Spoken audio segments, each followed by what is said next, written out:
Olá, pessoal. Vamos aqui para a nossa segunda parte dessa primeira semana. Vamos recordar aqui rapidinho sobre o que a gente conversou no último vídeo.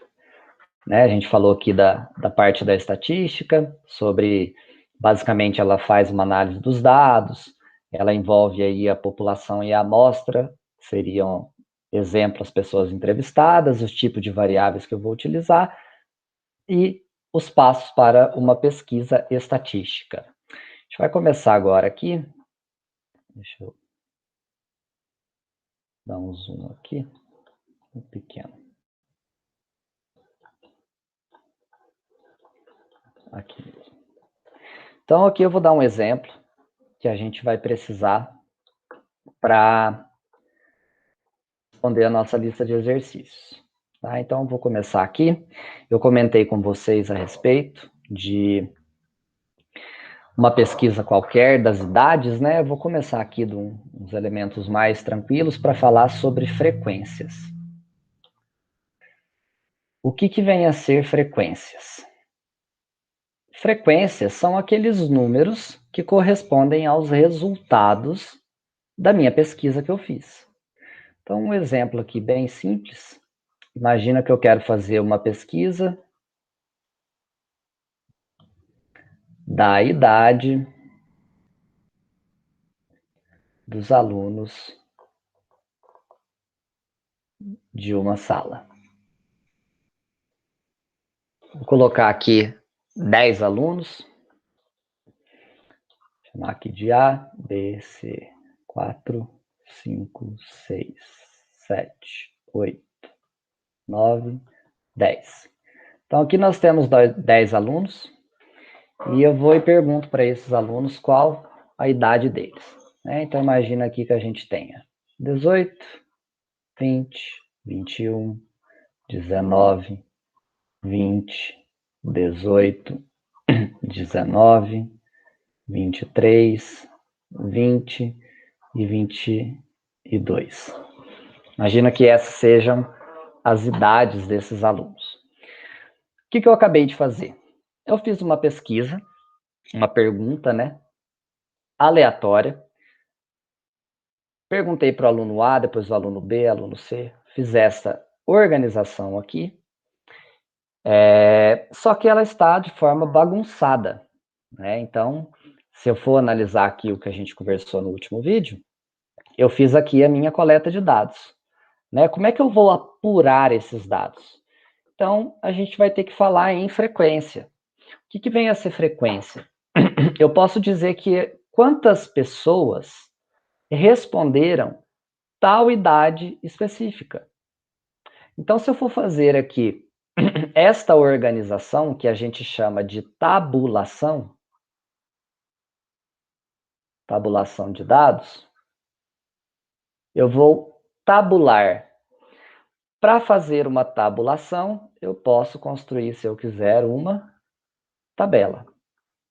Certo? Uma tabulação de dados dá para fazer por tabela. Qual outra maneira que dá para fazer a tabulação de dados? Dá para a gente, antes de construir a tabela, determinar o nosso rol. O que vem a ser rol? Seriam os dados organizados, vou escrever aqui, dados organizados em ordem crescente ou decrescente. Por quê? Porque vai ficar mais fácil para mim analisar essas idades do menor para o maior ou do maior para o menor, certo? Então, eu vou escolher aqui fazer o rol em primeiro lugar, depois eu vou fazer uma tabela. Então, o que a gente pode colocar aqui? Inicialmente, para eu construir uma tabela, essa tabela precisa ser de dupla entrada. O que é isso? Apenas 2 valores. Que quando a gente for ver lá na frente, que eu for transformar isso daqui num gráfico, ela vai precisar ter 2 eixos. Um eixo X e um eixo Y. Então, eu preciso aqui de 2 grandezas para identificar essa tabela de dupla entrada. Então, qual seria esses 2 elementos, essas 2 grandezas que eu trabalharia? Primeiro delas, eu estou falando de idade. E a idade, que é uma variável,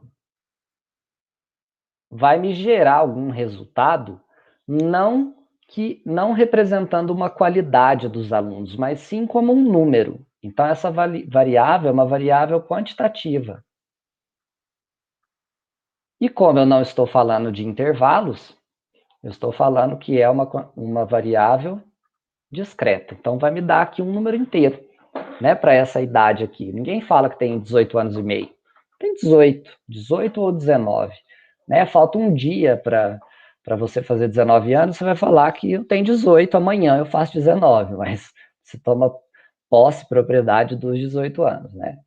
Então, se eu for colocar aqui em ordem crescente, eu vou colocar aqui o meu rol. Então, eu vou começar pela menor idade, que é 18. Eu tenho uma, duas. Então, eu vou ter 18, depois 18 de novo. Depois eu tenho um 19, outro 19. 2 alunos responderam 19. Depois eu tenho um 20, tenho outro 20 e tenho mais um 20. Depois um 21, depois vem um 22 e depois um 23. Conferindo se tem 10 alunos aqui. 1, 2, 3, 4, 5, 6, 7, 8, 9, 10. Beleza. Construí aqui o meu rol. O que eu percebi? Que 18 anos eu tenho 2 alunos. 19 eu tenho 2. 20 eu tenho 3. E aqui eu tenho apenas um aluno em cada idade. Esta quantidade de respostas iguais é o que a gente chama de frequência. Então, a frequência de 18 anos são 2 alunos. A frequência de 19 anos são 2 alunos. A frequência de 20 anos são 3 alunos. A frequência de 21 é 1, de 22 é 1 e de 23 também vai ser 1. Então, perceba que quando eu faço um rol, isso também poderia ser, tá? Do maior para o menor, tanto faz a ordem. Quando eu construo o meu rol, eu pego todas as informações e o fato dela ser em ordem crescente fica mais fácil para eu fazer essa tabulação, né? Eu construir essa tabela de dupla entrada.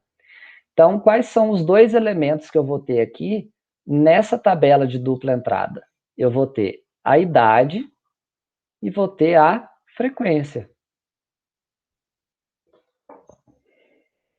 Quando a gente for jogar isso aqui no gráfico, a gente pode estabelecer, né, quem é a idade, se vai ser o X ou o Y, quem vai ser a frequência, se vai ser o X ou o Y, né? Desde que uma seja X, a outra seja Y.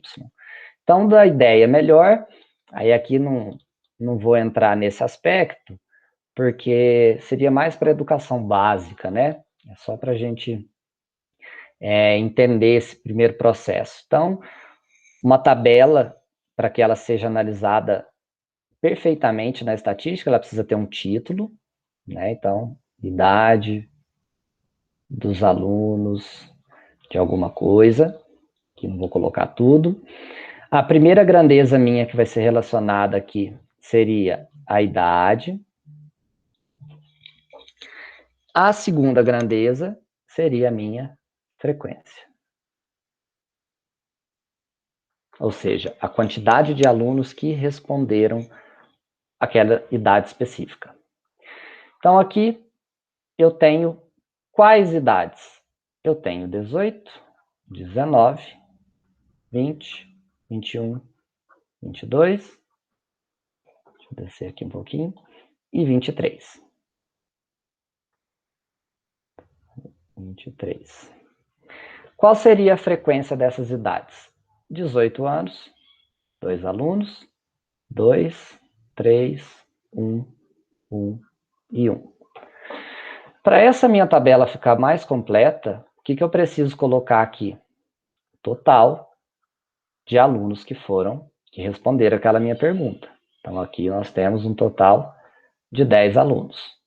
E um detalhe que passou despercebido aqui, junto com a grandeza, sempre você vai colocar a unidade.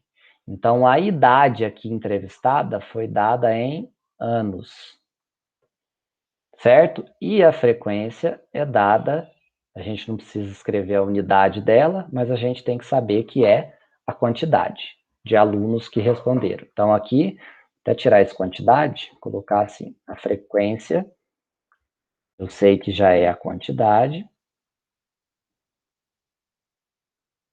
e a unidade dessa frequência seria alunos. Então, 2 alunos têm 18 anos.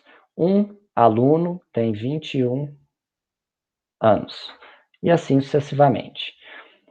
Finalizou minha tabela? Ainda não. Essa é a tabela mais simples que a gente tem, que é o que a gente chama de frequência absoluta. Vocês vão ver isso aqui. Depois a gente vai trabalhar com a frequência relativa. O que mais que ela vai precisar? Para ela ser confiável, ela vai precisar de uma fonte. Essa fonte precisa ser confiável, tá?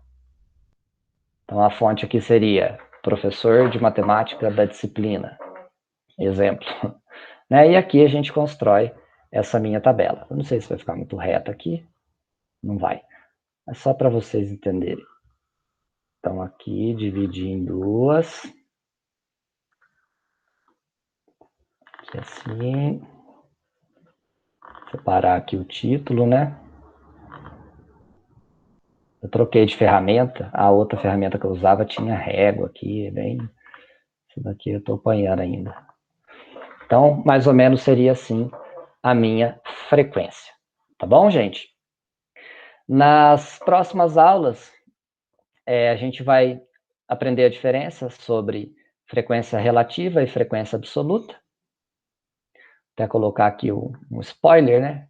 Então, a gente vai aprender aqui frequência absoluta. Já coloquem na cabeça que é a quantidade exata. Nós vamos ver a relativa, que aqui vai ser dada em porcentagem, que aí a gente vai precisar aí de uma regra de 3 para calcular. E a gente vai trabalhar também nas próximas aulas as medidas de tendência central. Por esse nome é bem provável que muitos não lembram, mas aqui a gente trabalha 3 conceitinhos básicos, média, moda, mediana. Depois a gente trabalha aqui com medidas de dispersão, aí aqui já é um pouco mais avançado, de dispersão, e depois a gente vai fazer os testes, né? Que vocês vão ver aqui ao longo do curso como que a gente vai fazer, tá bom? Então, para essa semana, só ambientar vocês sobre as frequências. Dependendo da minha pesquisa formada, você dá para transformar o rol, que são os dados organizados em ordem crescente ou decrescente, e construir tabelas de dupla entrada, né? Respeitando aqui a sua frequência absoluta, que representa somente aquela quantidade de alunos que responderam, ou aquela quantidade de medições que vocês fizeram numa balança, ou a quantidade de substância que você fez uma mistura, enfim. Aqui tem vários outros exemplos que a gente poderia dar, tá bom? Então, qualquer dúvida que vocês tiverem, entre em contato comigo no WhatsApp, ou me mandam um e-mail, que eu esclareço à medida do possível, tá bom? Um abraço, até mais.